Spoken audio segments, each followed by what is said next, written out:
ओम पूर्णमदः पूर्णमिदं पूर्णात् पूर्णमुदच्यते पूर्णस्य पूर्णमादाय पूर्णमेवावशिष्यते। ओम शांति शांति शांति। नमस्कार मित्रों, आज की वीडियो में हम बृहदारण्यक उपनिषद के प्रथम अध्याय के चौथे ब्राह्मण का जो पहला मंत्र है उसका पाठ करेंगे। तो आइए देखते हैं कि ये मंत्र क्या कहता है। तो जो मंत्र वह कहता है, आत्मवेदम अग्र आसीत पुरुष विध, अर्थात स्वयं ही यहाँ पहला पुरुष प्रकार था। सो अनुवीक्ष्य न अन्यदात्मनो अपश्यत, अर्थात उसने चारों ओर देखा और स्वयं से अन्य कुछ भी नहीं देखा। सो अहम अस्मि इति आग्रे व्याहरत, अर्थात उसने मैं हूँ इस प्रकार आगे कहा। ततो अहम नाम अभवत, अर्थात तब मैं नाम हो गया। तस्मादपि एतर्हि आमंत्रितो अहमयमिति एव आग्र उक्त्वा अथ अन्यन नाम प्रभृते यदस्य भवति, अर्थात इसलिए आज भी आमंत्रित होने पर मैं ये ऐसे ही कह करके आगे अपना अन्य नाम कहता है जो उसका होता है। सयत पूर्वो अस्मात् सर्वस्मात् सर्वान् पाप्मन औषध तस्मात् पुरुषः, अर्थात वह जो पूर्व में था इससे सबसे सभी पापों को जलाता है वह पुरुष है। ओषति हवै स तमयो अस्मात् पूर्वो बुभूषति य एवं वेद, अर्थात जलाता ही है वह अंधकार को और इस पूर्व की ओर प्रयास करता है जो इस प्रकार जानता है। तो यहाँ पर इस मंत्र में हमको जो किस प्रकार से जो है यहाँ पे अलग अलग प्रकार के जीव प्रकट हुए हैं और कैसे हमारी वृत्तियाँ होती हैं, किस प्रकार से हम व्यवहार करते हैं, उस विषय में समझाया जा रहा है। और बहुत ही गहरी बातें हैं जो कि यहाँ पे बताई गई हैं। इनको समझने से जो है हम अपने स्वरूप को बहुत अच्छे से समझ सकते हैं। तो देखिए यहाँ पर मैं हूँ के रूप में जो है बताया जा रहा है कि बोला कि सबसे पहले आत्म ही था। आत्म अर्थात स्वयं मैं जो आत्म का भाव होता है, अस्तित्व का भाव होता है, सबसे पहले यही तो होता है ना। तो वह था सबसे पहले आत्म का भाव, और वो जो था वह ही पुरुष था। और उसने चारों ओर देखा और देखा कि उससे अन्य कुछ भी यहाँ नहीं है। तो इस प्रकार से फिर उसने जो है बोला मैं हूँ, अहम अस्मि, मैं हूँ, इस प्रकार से उसने आगे कहा। और जब उसने ऐसे कहा कि मैं हूँ तो उसका जो नाम है वह मैं हो गया। और इसीलिए आप देखिए कि आज के समय जब भी किसी से कुछ नाम पूछा जाता है कि आपका नाम क्या, तो बोलते हैं कि मेरा नाम, या मैं ये हूँ, मैं ये हूँ, मैं ये हूँ, इस प्रकार से बोलते हैं। तो अपने नाम जो है उसके पहले मैं जो है वह लग ही जाता है। तो ये नाम जो है ये वहीं से उत्पन्न हुआ जब वो जो पुरुष था उसने जब मैं हूँ बोला, तो मैं हूँ बोलने से ही जो है वो आ गया, आगे जो भी नाम आता है। और तब से जो है वह जो है जो ये पूर्व में था, मैं से पहले जो था, उसको प्राप्त करने का प्रयास कर रहा है। क्योंकि जो मैं से पहले वाला था वह ही है जो कि सभी पापों को जलाता है, वह ही पुरुष है। जो पिछले ब्राह्मण में हमने देखा था कि जिसने सभी पापों को नष्ट किया, जिस पर कि जब असुरों ने प्रहार किया पाप से तो वह सभी असुर नष्ट हो गए।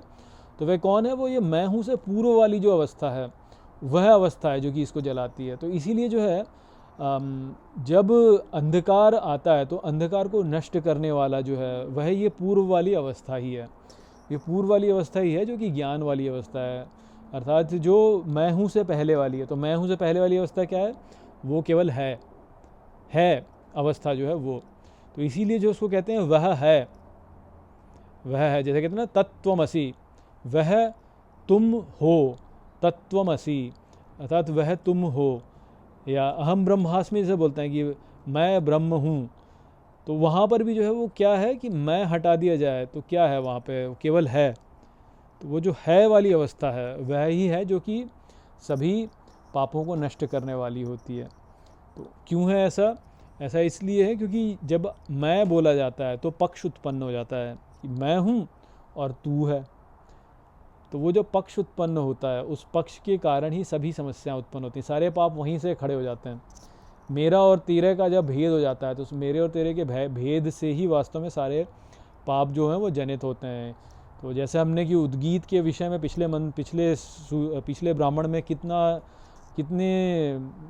कितनी बार हमने उस बात को समझा कि उद्गीत ही वह अवस्था है जो है हमारा कल्याण करती है। और उद्गीत में क्या होता है कि उद्गीत में जो है मैं और तू नहीं रहता, केवल गान होता है, केवल स्तुति गान है उसमें। अब आप उसे किसी देव के प्रति कर सकते हैं, और इस ब्राह्मण में उसी विषय में बताया जाएगा। आगे जो है ये देवताओं के विषय में बताएगा कि कैसे देव हैं और किस प्रकार से हैं और किस में हैं। परंतु वहाँ तक पहुँचने से पहले ही जो है एक पृष्ठभूमि हमें यहाँ पे खड़ी कर लेनी चाहिए, और वह पृष्ठभूमि यह ही है कि जब हम किसी देव का उद्गान करते हैं तो उस देव का उद्गान करने में भी वास्तव में केवल किसी एक देव तक सीमित हो जाना जो है वह भी आपको सीमित कर देगा।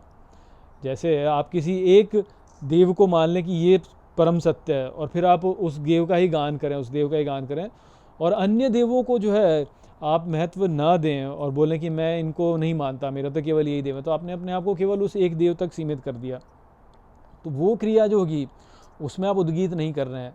मान लीजिए आप एक भगवान की पूजा करते हैं बस, और अन्य की पूजा नहीं करते हैं, और आप महत्व नहीं देते, उनकी स्तुति नहीं करते हैं आप, और बोलते हैं कि बाकी देव जो है मेरे लिए इनका कोई महत्व नहीं है, तो आप उद्गीत नहीं कर रहे हैं। वास्तव में उद्गीत आप केवल तभी करते हैं जब आप सभी देवताओं को स्वीकृति देते हैं। हाँ, ये आप निश्चित ही कर सकते हैं कि यदि आपका भाव किसी एक देव के प्रति जो है अधिक है, आपका मान लीजिए भगवान कृष्ण के प्रति भाव अधिक है, और आपका जो है भाव भगवान शिव के प्रति, भगवान राम के प्रति उतना नहीं है, तो आप ये कर सकते हैं कि आप भगवान कृष्ण के लिए गाएं, परंतु आप जो है जब भगवान शिव को देखें तो बोले कि हमारे ही भगवान कृष्ण जो है वो यहाँ पे भगवान शिव के रूप में प्रकट हो रहे हैं, ये हमारे ही भगवान शिव जो हैं यहाँ पे भगवान राम के रूप में प्रकट हो रहे हैं, हमारे भगवान शिव जो हैं, हमारे भगवान कृष्ण जो हैं वो माता काली के रूप में प्रकट हो रहे हैं।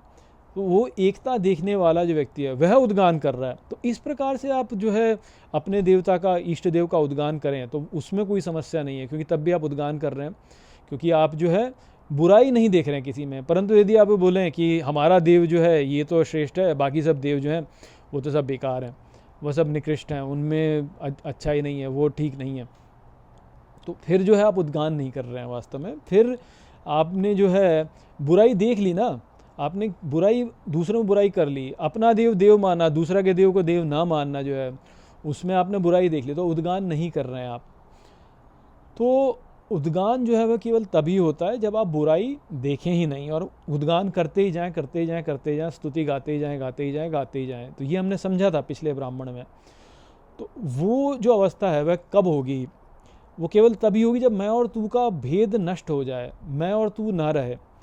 आपने मान लीजिए भगवान कृष्ण को श्रेष्ठ मान लिया, आपने बोला कि मेरे जो इष्ट है वो भगवान कृष्ण है, तो मैं तो आ गया ना, फिर भी मेरा देव मैं तो आ गया ना, और अन्य देव जो है वह बुरे हैं, या अन्य देव जो है उनका महत्व नहीं है, हम उनका गान नहीं करते, हम तो भगवान कृष्ण का ही गान करते हैं, केवल हम बाकियों का गान नहीं करते। तो एक प्रकार से देखा जाए तो आपने फिर जो है सीमित ही कर लिया, तो फिर वो उद्गान हुआ ही नहीं वास्तव में, फिर तो वह सीमित हो गया, और मैं उसमें आ ही गया कि मेरा देव जो है वो तो ये, मैं तो मेरे देव की पूजा करता हूँ केवल, मैं और की देव की पूजा नहीं करता। तो इस प्रकार से मैं तो आ गया ना, तो ये जो मैं आता है, ये मैं आकर के ही वास्तव में पाप उत्पन्न हो जाता है।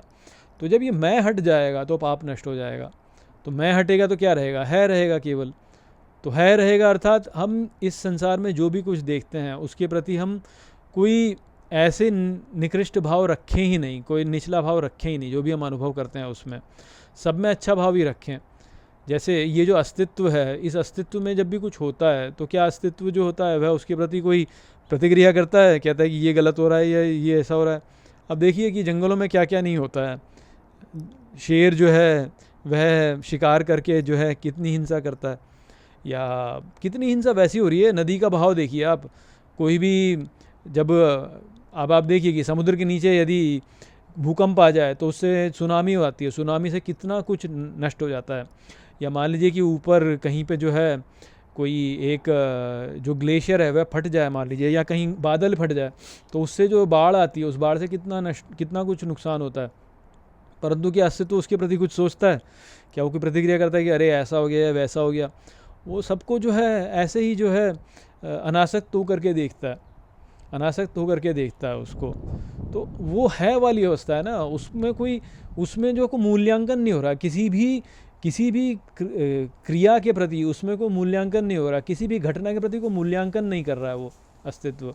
तो वो ही है वाली अवस्था है जो सब कुछ को ऐसे देखता है। जैसे कहते हैं ना कि ये संपूर्ण सृष्टि जो है ये भगवान की पूजा कर रही है, अपने होने के द्वारा ही भगवान की पूजा कर रही है। नदी बहती है तो अपने बहने से ही भगवान की पूजा कर रही है। जो वृक्ष हैं वह फलों को प्रदान करते हैं, और फलों को प्रदान करते हैं तो फलों को प्रदान करके ही भगवान की पूजा कर रहे हैं। ये कुरान में बोला गया है कि ये हर घटना जो है, हर घटना से यहाँ पे अल्लाह की इबादत हो रही है, ऐसा बोला गया है। तो समस्या केवल हमारे साथ में ही है कि हम मैं को ला करके जो है बोलते हैं ये अच्छा नहीं हो रहा, ये बुरा हो रहा, ये जो है अच्छा हो रहा, ये अच्छा नहीं हो रहा, ये अच्छा हो रहा। तो इस प्रकार से हमने क्या किया, हमने बुरा ला दिया ना बीच में। तो हमने ईश्वर की उपासना जो है, ईश्वर की स्तुति करना बंद कर दिया। जब कोई घटना हुई और हमने बोला कि ये घटना बुरी घटना हुई, तो घटना तो भगवान की इच्छा से ही हुई ना, परंतु हमने उसको बोला कि बुरी घटना हुई, तो हमने क्या कर दिया, हमने उसको उसमें अनुचित देख लिया। हमने उसमें अनुचित देखा तो हमने भगवान की पूजा नहीं की। क्या वृक्ष जो है वो किसी ऐसी घटना को देख करके बोलता है कि ये बुरी घटना हुई है, ये अच्छी घटना हुई? वो तो नहीं करता। तो इस प्रकार से देखा जाए तो वह उद्गान कर रहा है, वो भगवान की पूजा ही कर रहा है। या कोई नदी बह रही है, नदी बहते हुए क्या ये बोलती है, जब मान लीजिए उस पर बांध बना दिया जाए तो क्या नदी बोलती है कि नहीं मेरे पे बांध बना दिया, ये देखो गलत हो गया बहुत ज़्यादा, अब मैं बहूँ कैसे? ऐसा तो नहीं बोलती है। बांध बना दी तो बना दिया, उसको भी उसमें भी ईश्वर की इच्छा को ही देखती है वो, और अपना कार्य करती रहती है, वह उद्गान कर रही है। तो इस संसार में जो भी कोई घटना हो रही है या जो भी क्रियाएं हो रही हैं, वो जो क्रियाओं के प्रति यदि हम कोई उसमें जो है उसमें अच्छा बुरा ना देखें तो हम है वाली अवस्था में स्थित हो जाएंगे, मैं हूँ वाली अवस्था में नहीं रहेंगे, है वाली अवस्था में स्थित हो जाएंगे। और वो है वाली अवस्था में स्थित हो गए तो आपने पापों को नष्ट कर दिया। तो ये जो पहले वाली अवस्था है, मैं हूँ से पहले वाली अवस्था है, जो कि है वाली अवस्था है, वह ही है जो कि संपूर्ण पापों को नष्ट करती है, और हम उसी में जाने का प्रयास कर भी रहे हैं। तो जो सारे अंधकार को जलाने वाली अवस्था है वो ये पूर्व वाली अवस्था ही है। तो मैं हूँ वाली अवस्था से ही अंधकार उत्पन्न हो गया, वो यहाँ पे बोला गया है कि जो वो पूर्व वाली अवस्था है उसी की ओर जो है प्रयास करता है, जो इस बात को जान लेता है कि मैं रहूँ और मैं कोई प्रतिक्रिया ना करूं इस संसार में होने वाली घटनाओं के प्रति, मैं सबको स्वीकार कर लूं, अपने हृदय में सबको स्थान दूं और उद्गान करूं। वह ही उद्गान है वास्तव में। और कोई व्यक्ति यदि इस प्रकार से करेगा तो अपना कल्याण कर लेगा, वह श्रेष्ठ को ही जाएगा। परंतु हम वहाँ तक जा नहीं पाते। हमारी तो अवस्था यही रहती है कि हम जो है इस संसार को देखते हैं, उससे भयभीत हो जाते हैं और बोलते हैं कि ये ठीक हो रहा है और ये ठीक नहीं हो रहा, ये ऐसे हो रहा है, ये ऐसे होना चाहिए, ये यूँ ठीक नहीं है, वो यूँ ठीक नहीं है। तो फिर हमारा उद्गान होता नहीं। जब हमारा उद्गान नहीं होता तो बस बात सारी बिगड़ जाती है फिर। तो वो संदेश था यहाँ पर इस मंत्र में। आशा करता हूँ कि मैंने इस मंत्र को आपको अच्छे से समझा दिया होगा। चलिए इसी के साथ इस वीडियो को यहीं पर समाप्त करते हैं। नमस्ते।